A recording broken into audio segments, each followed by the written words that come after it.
So my garden is not 100% planted. I'll get to that eventually. It takes time. Gardening doesn't happen overnight. Most people should know that. It takes time. But I wanted to share just a couple things with you guys. So I'll start here at the table because I just mixed fresh solutions.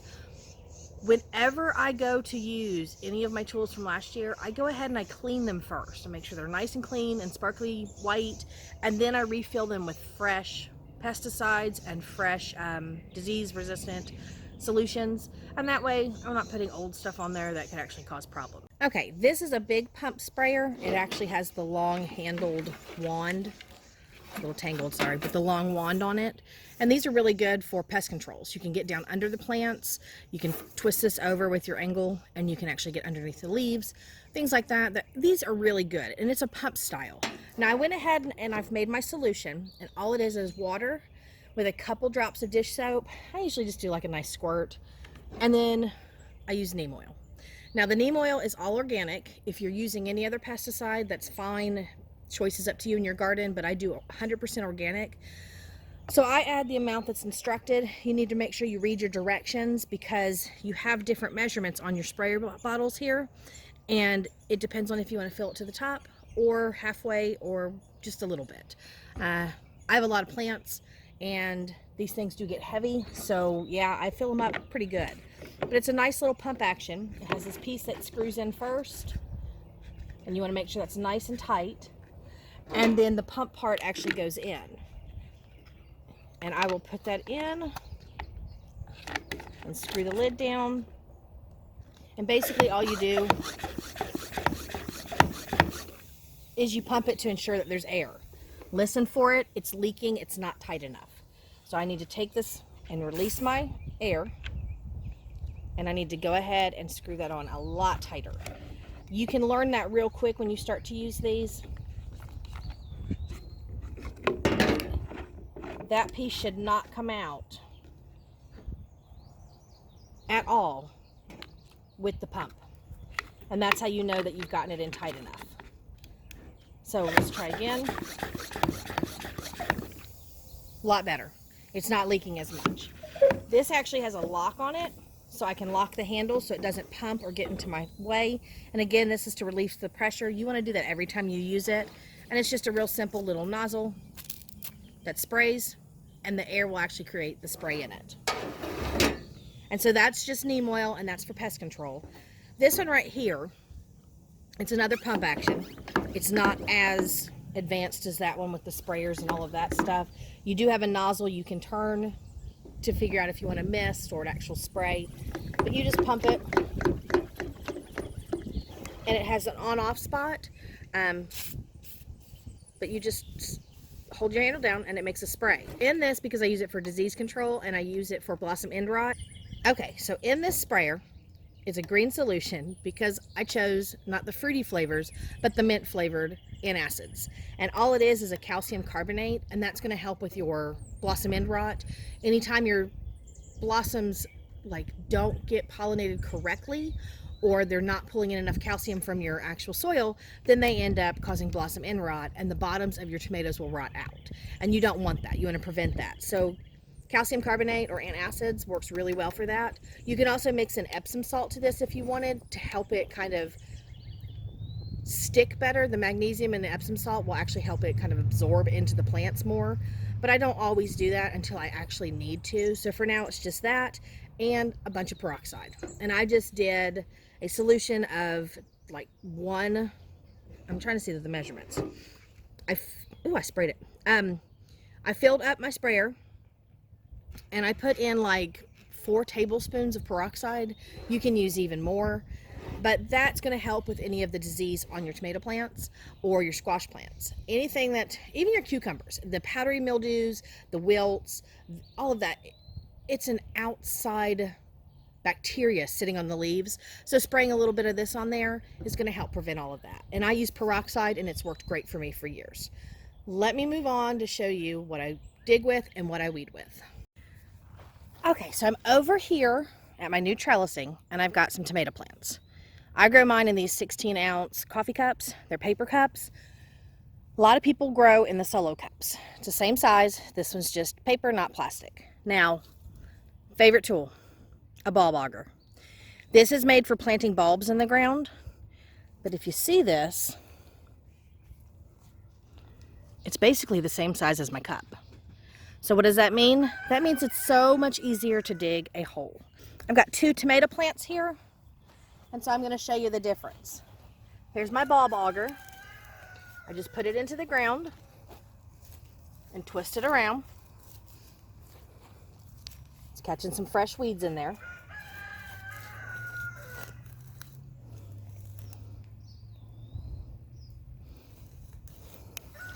But I just twist it and press down at the same time, and it digs me a perfect size hole that matches the cups. And then all I do is open it up and shake out the dirt.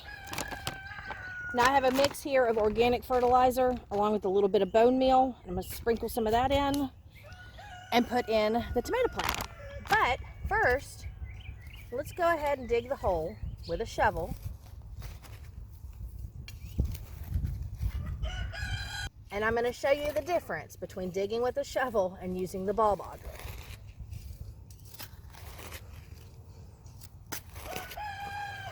Now I have hard clay soil, so I do have issues with that, but the ball auger goes right through it, no problem. But see that? That was so much more work to do it with a shovel. So again, just throw some fertilizer in there. The bone meal helps with the root systems to get those to actually like stick and form and spread. It makes a healthier root system in your tomato plants themselves. And all tomato plants need just a little extra fertilizer every now and then. But see, perfect. There's for the hole,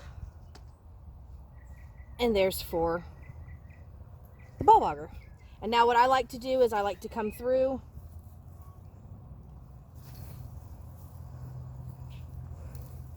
and pile this one up. This one actually has a bent stem, which is okay. I'm getting ready to trellis it with some string. But I just press down on my roots, because when you press them down, they kind of push themselves out anyway. You don't have to break up the soil that they're in. And then I just cover it up with the dirt. And so easy as that. I planted 2 tomato plants, and I really like this bulb auger. It's very easy to use. They're less than $5 at the store. You can find them almost everywhere. And on top of that, buy a couple of them because they really come in handy, especially when you leave them in your garden and you can't find them. Just want to put in a quick disclaimer about that tomato plant that had a little break in the stem. Tomato plants are very resilient. You can cut them down to 1 leaf on the top and they'll still grow. You can break them in half and put that half into the top half into the ground, they'll still grow. Tomato plants are very forgiving, very resilient, and they will grow no matter what. All I gotta do is tie that guy up, he'll be fine, no problem. But we're coming over here. See how green my garden is? Yeah, that's weeds. There's the difference. Already been working. Getting the weeds under control. Got a little bit of an issue back here. I have little tiny onion sprouts, so I have to do that by hand. And then I've got leeks down at the end. So that part's not gonna be done with this tool. But I'm gonna tell you now, I am one of those people that will leave my tools everywhere. All over my garden. Put a shed in. You see it over there? Look, I'm trying to point to it. All right, so I put a shed in, hoping to keep a little more organized this year. It never happens. I tell myself every year, there's never a difference. But this right here can be seen better with the little fluorescent spray paint. So I spray paint the handles on my tools that have brown on them. Got a rake with a red handle. I can see that anywhere in my garden. Very, very visible. But if you glance behind me, you can see him. That's my favorite. I'll show you in a second. But you can't see anything else that I have laying around or stacked up on trellising because it all blends in. And green is not a fun one because it disappears in the grass. So a little bit of spray paint. But this is my favorite hoe. I used to love using saddle hoes. They work absolutely wonderfully. But I got a diamond hoe. And until I got a diamond hoe, I didn't know how easy it was to weed gardens. This thing is like spreading butter on toast. Absolutely like spreading butter on toast. Easier than mopping your floors. Basically easier than any other tool I've ever used. So I'm gonna set the camera up and I'm gonna show you how quickly we can weed out part of this bed. All right, so like I said, this is a weedy mess. Weedy mess. The rest of my garden didn't look like this. It's just taken me a week to get on this side. But this tool right here is so simple to use. You basically lay it down onto the ground and go back and forth.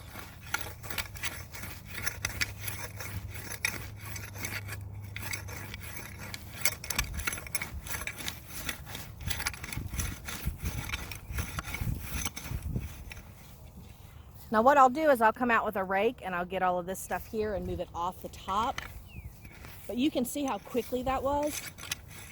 And what's really cool is it gives you really nice control around your plants. So if I'm looking at this little squash plant right here, with a saddle hoe, it goes under the ground more. It'll go underneath, and you're scared you're gonna hit the roots. With a diamond hoe, it stays right on top. So all I have to do is just slowly go around my plant, get all the way up to the stem. Just be gentle and careful. And then just spread around it and get all those weeds up.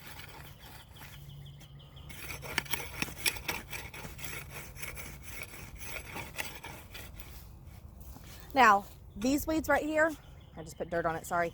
But these weeds right here with these bigger leaves have roots underground. Those have to be dug up. But all of this little grass and little small sprouts, yeah, I can just come through and rake them up real quick. No issue, no problem. And it's okay if you leave this in your garden. It's going to dry up. The roots underneath are going to die because they don't have any greenery on top to help anymore. But I just want to show you over here one more time. Right here, I've got a tomato plant that's laid down that needs to be staked, and I have a squash plant. And I'm just going to come through with the diamond hoe and go around and clean all that up. See how nice that was? And again, like I said, you don't have to worry about hurting the roots, disturbing the roots on your plants. It's just the weeds themselves. Okay, so those are my 3 recommendations for the greatest tools you can have for gardening. Also, don't buy cheap fluorescent spray paint because, yeah, I have a fluorescent hand now. Looks like it might wash off. We'll see. That stuff dried for like 4 hours before I even touched it, so see what happens.